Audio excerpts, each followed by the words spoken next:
أعوذ بالله من الشيطان الرجيم.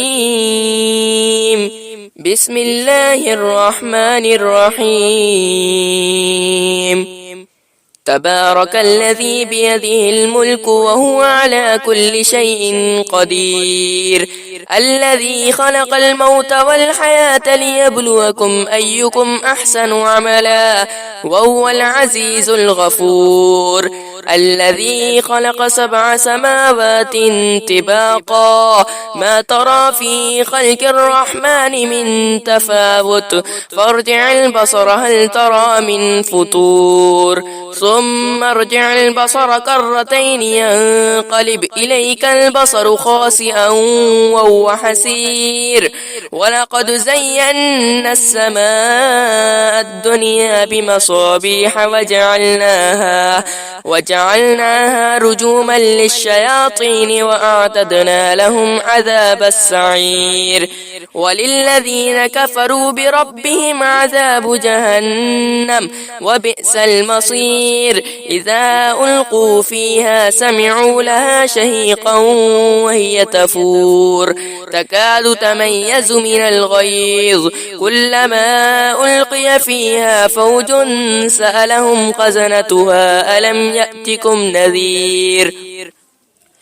قالوا بلى قد جاءنا نذير فكذبنا وقلنا ما نزل الله من شيء إن أنتم إلا في ضلال كبير، وقالوا لو كنا نسمع أو نعقل ما كنا في أصحاب السعير، فاعترفوا بذنبهم فسحقا لأصحاب السعير، إن الذين يخشون ربهم بالغيب لهم مغفرة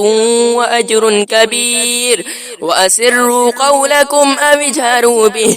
إنه عليم بذات الصدور، ألا يعلم من خلق وهو اللطيف الخبير، هو الذي جعل لكم الأرض ذلولا فامشوا في مناكبها وكلوا من رزقه وإليه النشور، أأمنتم من في السماء أن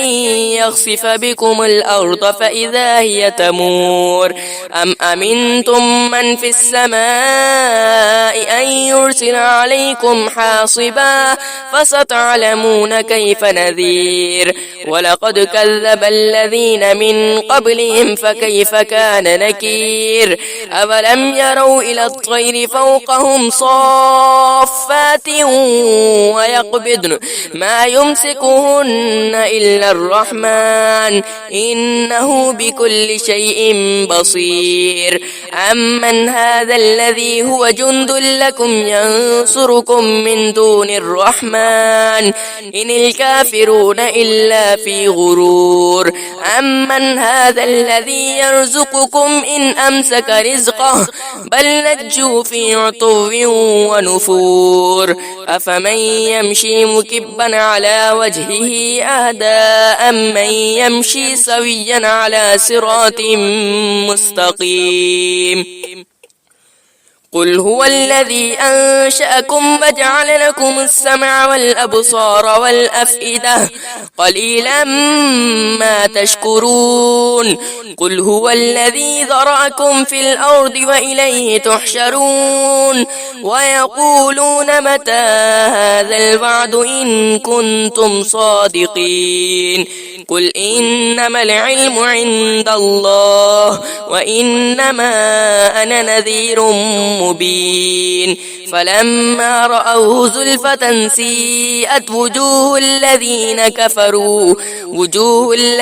كفروا وقيل هذا الذي كنتم به تدعون، قل أرأيتم إن أهلكني الله ومن معي أو رحمنا فمن يجير الكافرين من عذاب أليم، قل هو الرحمن آمنا به وعليه عليه توكلنا فستعلمون من هو في ضلال